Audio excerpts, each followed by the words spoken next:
Okay, welcome to Come Follow Me. Today we're in the Old Testament, week 20, and we're basically going to deal with the book of Numbers. From the Old Testament Seminary Manual, the book of Numbers is named for the Lord's instructions to Moses to number or count all of the Israelite males from 20 years old and upward, all that are able to go to war. Moses counts the Israelites twice, once at Mount Sinai and later in the plains of Moab near Jericho. This book also records the faithful experiences and rebellions as they wander in the wilderness for 40 years. As you study the book of Numbers, you will learn the importance of trusting and obeying the Lord and sustaining His chosen leaders. The title of the book Numbers, in the King James Version, comes from the Latin Vulgate, numeri, which is descriptive of the census given in the first 3 chapters of the book rather than of its general content. Therefore, Numbers is strictly the Christian name for this section of the Torah. The Hebrews most often choose from among the first words of the text for a title for each of the books. Thus, the Jews have called this book either "And He Spoke" or "In the Wilderness." Moses was the main author and witnessed most of the events recorded. He may have relied on other witnesses, written sources, or revelations from information concerning events he did not see, such as the interactions between Balaam and Balak. In addition, subsequent editors and scribes may have altered the text of this book. We see this, for example, in Numbers 12, where someone says, in verse 3, "Now the man Moses was very meek above all the men which were upon the face of the earth." So if that was Moses, and he was indeed very meek, he certainly wouldn't have said that about himself. The first census of Israel after the Exodus numbered more than 603,000 men over the age of 20. This included none of the Levites, who numbered just around 22,000. It also excluded all females, old men, boys under 20, and men unable to bear arms. This record has caused some scholars to estimate the total number of the children of Israel to be over 2 million souls. Other scholars believe that there have been some textual errors in the transmission of numbers down through the centuries, and that the total number of Israelites would be closer to 500,000. If you want to look further into this topic and dig deeper, in the Old Testament Student Manual, there is a section in the Enrichment, section E, that's entitled "The Problem of Large Numbers in the Old Testament." It's a good read. Then we get to Numbers chapter 2, which talks about the arrangement of the camp of Israel. "And the Lord spake unto Moses and unto Aaron, saying, Every man of the children of Israel shall pitch by his own standard, with the ensign of his father's house. Far off about the tabernacle of the congregation shall they pitch." And so an artist has rendered this particular drawing where you can see where the tabernacle is in the center, and it's surrounded immediately by the tribes of Levi, and then beyond that by each of the tribes of Israel. This is very reminiscent of the early days of the church when they were building cities and how they set the temple in the center and then they built around it. So this idea of having the temple in the center and building around it obviously came from Moses. The arrangement of the camp of Israel as outlined in Numbers 2 is highly symbolic as well as functional. The tabernacle was to be set up in the center of the camp, emphasizing the significance of God's presence and the restriction to outsiders. The Israelites pitched their tents by tribe, 3 on each side of the tabernacle and at some distance away. The placement of Judah in the front on the east and the tribes of Joseph, namely Ephraim and Manasseh, behind the tabernacle foreshadows the significance these tribes would have after the Israelites settled in Canaan. The Levites camped between the tabernacle and the tent of the other Israelite tribes, with the tent of Moses and Aaron and their families in front of the tabernacle on the east. This arrangement symbolizes the leading role of Moses and the Aaronic priest, as well as the institutional meditation of the priests and the Levites, whose service made it possible for regular Israelites to approach God and the symbols of His presence. The rest of Numbers 1 through 4 deal with specific things regarding the camp of Israel.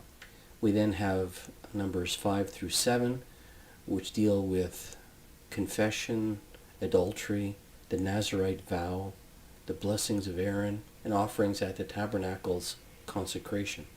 8 through 10 deal with the lamps, the cleansing of the Levites, the Passover, the cloud that covers the tabernacle, and silver trumpets. I want to talk just a little bit about silver trumpets. These were based on ram horns.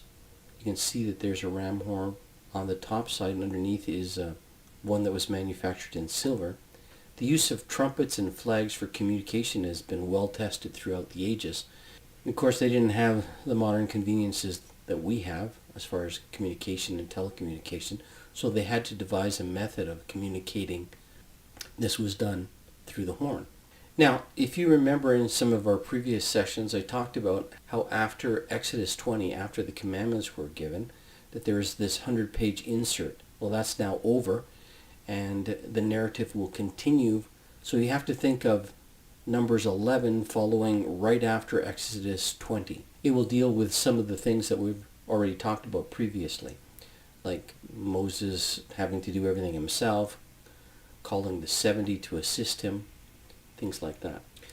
In verse 1, and when the people complained, it displeased the Lord, and the Lord heard it, and his anger was kindled. And the fire of the Lord burnt among them, and consumed them that were in the utmost parts of the camp. And the people cried unto Moses, and when Moses prayed unto the Lord, the fire was quenched. And he named the place Taberah, because the fire of the Lord burnt among them. So Taberah means burning.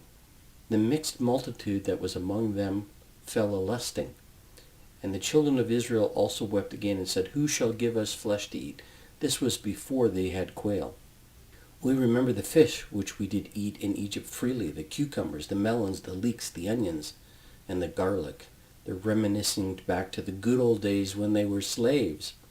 And now our soul is dried away. There is nothing at all besides this manna before our eyes. And we talked about manna before, but this is kind of a review of it because we've been gone for 100 pages.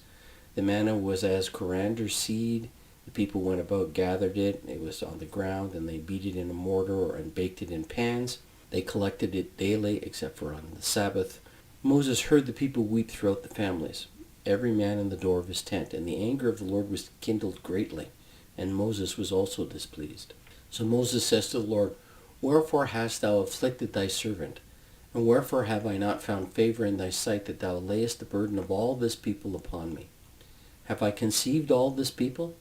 Have I begotten them, that thou shouldest say unto me, Carry them in thy bosom, as a nursing father beareth the sucking child, unto the land which thou swarest unto their fathers? Whence should I have flesh to give upon all these people? For they weep and say unto me, Give us flesh that we may eat.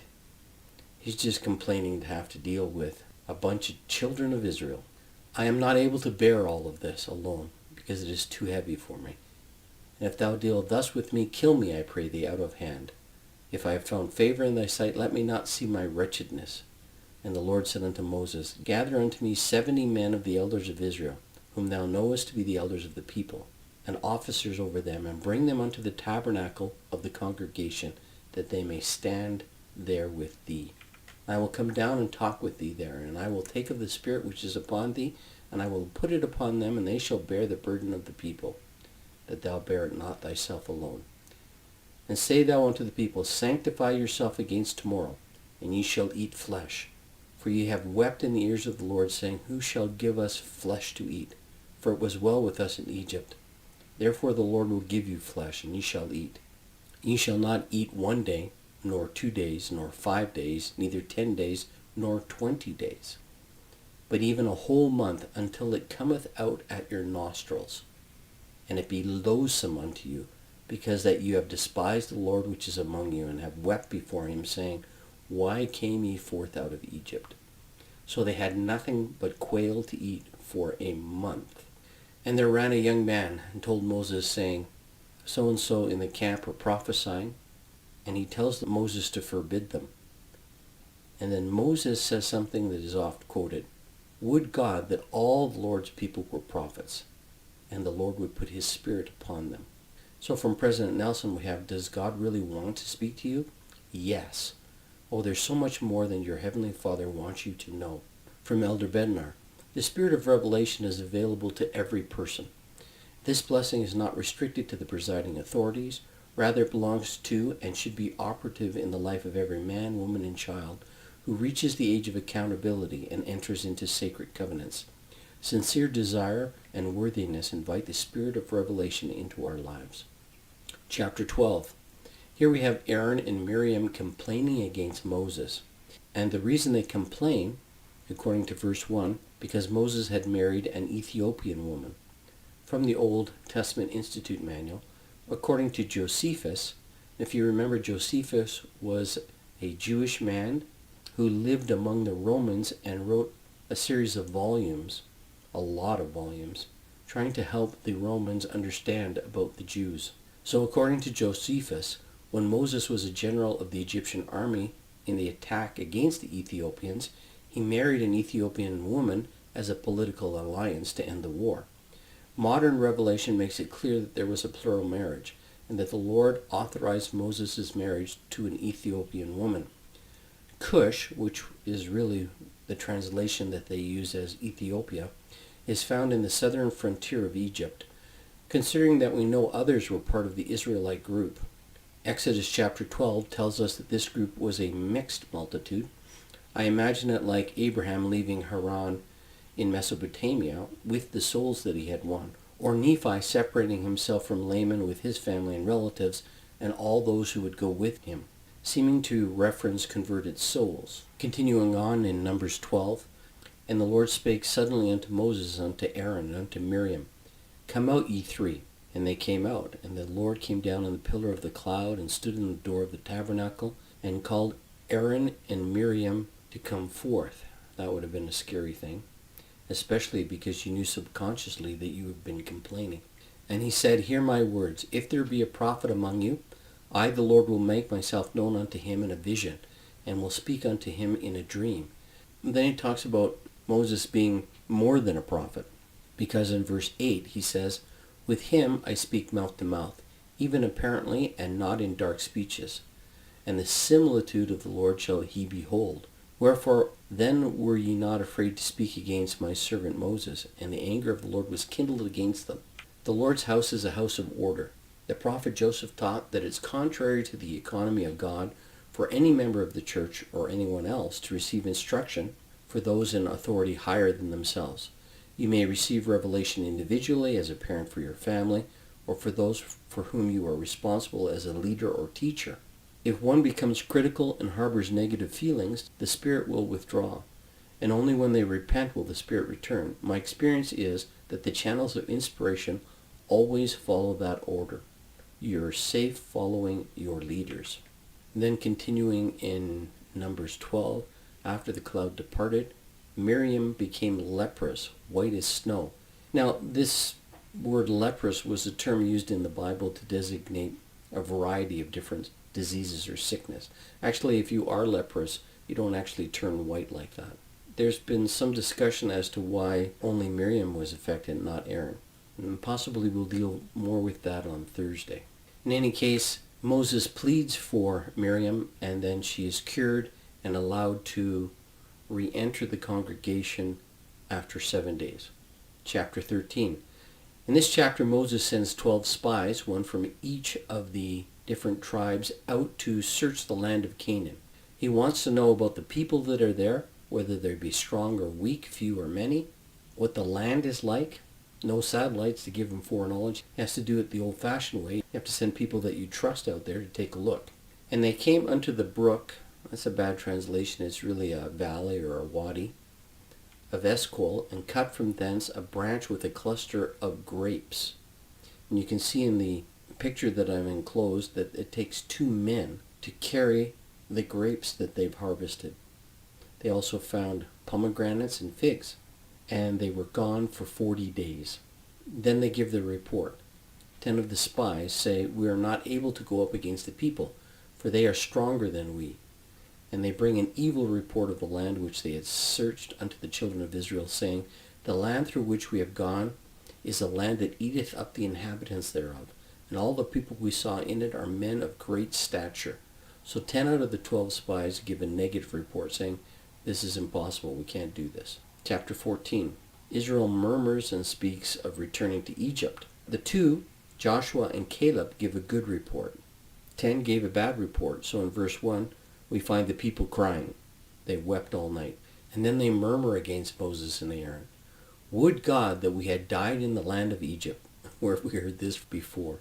And wherefore hath the Lord brought us into this land to fall by the sword, that our wives and our children should be a prey? Were it not better for us to return to Egypt? Let us make a captain, let us return unto Egypt. Then Joshua and Caleb stand up. And they spake unto the company of the children of Israel, saying, The land which we passed through to search is an exceedingly good land. If the Lord delight in us, then he will bring us into this land, and give it us, a land which floweth with milk and honey. Rebel not ye against the Lord, neither fear ye the people of the land. The Lord is with us, fear them not. President Monson said, We may at times find ourselves surrounded by others, and yet standing in the minority or even standing alone. Do we have the moral courage to stand firm in our beliefs? May we be courageous and prepared to stand for what we believe. And if we must stand alone, may we do so courageously, strengthened by the knowledge that in reality we are never alone when we stand with our Father in heaven. The Israelites are so angry with these two that they're looking for stones that they can get rid of them. Then the Lord intervenes and says, Because all those men which have seen my glory and my miracles, which I did in Egypt and in the wilderness, have tempted me now these 10 times. Well, I think it might have been more than 10. Then he says something very interesting in verse 23. Surely they shall not see the land which I swear unto their fathers, neither shall any of them that provoked me see it. So he's saying there are consequences for continuously complaining against the Lord. We lose blessings. Your carcasses shall fall in this wilderness. And all that were numbered of you according to your whole number from 20 years old and upward, which had murmured against me, and your children shall wander in the wilderness for 40 years. After the number of days in which ye search the land, even 40 days, each day for a year, shall ye bear your iniquities. So they're going to wander now for 40 years in the wilderness, because they were too afraid. They lacked the faith to trust that the Lord would have taken them right away into the land of Canaan. There's a group of them that want to go up and fight. Moses says, Go not up, for the Lord is not among you. The Amalekites and the Canaanites are there before you, and you shall fall by the sword, because you are turned away from the Lord. And they presume to go up to the hilltop, and the Amalekites come down the hill, and they smite them and discomfort them in a place called Hormath. From President Nelson, you will encounter people who pick which commandments they will keep and ignore others that they choose to break. I call this the cafeteria approach. This practice of picking and choosing will not work. It will lead to misery. To prepare to meet God, one keeps all of his commandments. It takes faith to obey them, and keeping his commandments will strengthen that faith. We then get into Numbers 15, which talks about sacrifice, unintentional sins, and Sabbath breakers. To stone a man for violation of the Sabbath seems a harsh punishment, but in its historical context, two things are significant. Moses had just given the law for willfully rebelling against God. Did this man know that the law of the Sabbath? Moses had clearly taught earlier that one who violated the Sabbath was to be put to death. Obviously, here is an example of one who despised the word of the Lord. The rest of Numbers deals with tassels on garments. And then 16, 17, 18 through 19 deal with another rebellion, Aaron's staff that buds, and they place it in the Ark of the Covenant, the duties of priests and Levites, and the laws for purification. Chapter 20. Miriam dies, and Moses smites a rock and brings forth water. This is like a repeat of what happened earlier. They're in the desert of Zin, and they run out of water. Why have you brought up the congregation of the Lord into this wilderness, that we and our cattle should die there? And wherefore have you made us to come out of Egypt to bring us into this evil place? It's a desert. It is no place of seed, or of figs, or of vines, or of pomegranates, neither is there any water to drink. And the Lord spake, Take the rod, and gather thou the assembly together, thou and thy brother, and speak ye unto the rock. Notice he says, Speak unto the rock, and it shall give forth his water, and thou shalt bring forth to them water out of the rock. So they shall give the congregation their beasts to drink. In verse 10, he says, Hear now, ye rebels, must we fetch you water out of this rock? And Moses lifted up his hand, and with his rod he smote the rock twice. Remember, the Lord said, Speak to it. But he strikes it, and the water came out abundantly, and then they had plenty to drink. And then the Lord speaks unto Moses and Aaron, Because you believed me not, to sanctify me in the eyes of the children of Israel, therefore you shall not bring this congregation into the land which I have given them.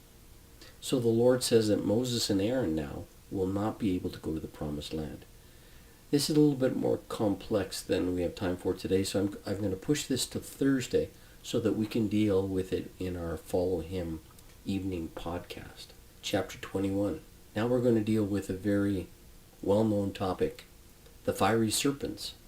So they journey from Mount Hor around the land of Edom, and the people are very discouraged because the travel is difficult. And they speak against God and against Moses. Here we have it again. Why have you brought us out of Egypt to die in the wilderness? There's no bread, there's no water. And the Lord sent fiery serpents. This translation has an alternate translation, which is poisonous serpents, among the people. And they bit the people, and much of the people died. So you can see here, earlier we were here at the place called Hormath. They wander around more. They go around Moab. So quite a lot of time here has passed. And they deal with the poisonous serpents. And as people begin to die, they come to Moses and say, We've sinned. Please pray to the Lord to take away the serpents. The Lord tells Moses to make a bronze serpent and put it up on a pole. This translation for the word pole is not really a good one. Every other place in the Old Testament, when you see this word, nace, it's either translated as an ensign or a standard. It's not just a pole. And so that's why you have this little crossbar on the top here. So imagine that there was a flag here. This is a flag standard. It's a very common symbol today because of the Medical Corps in the U.S., who in 1902 decided to adopt this as their insignia, and then they made it very popular, and so you'll see it quite a lot now in the medical field. From Alma, we find a little bit more detail about this, that whosoever would look upon it would live. Few understand the meaning of these things, but there were many who were so hard in their hearts they would not look, therefore they perished. They didn't believe it would heal them. O my brethren, if you could be healed by merely casting your eyes that you might be healed, would you not behold quickly? Or would you rather harden your hearts in unbelief and be slothful, that you might perish? This is of course symbolic of the Son of God, who is going to come to earth and be lifted up on the cross, and that we need to look to him in order for us to live. Chapter 22. We're going to get now into the story of Balak and Balaam. They pitched their tents on the plains of Moab, which is just outside of Jordan near Jericho. And the king, Balak, has heard all the rumors of what has happened about this horde of Israelite people, and he's afraid, and he sends messengers to a prophet named Balaam because he wants his help. So he wants them to curse the Israelites. So his messengers take a whack of money, they call it the rewards of divination, and they come to Balaam. They tell him what the king wants.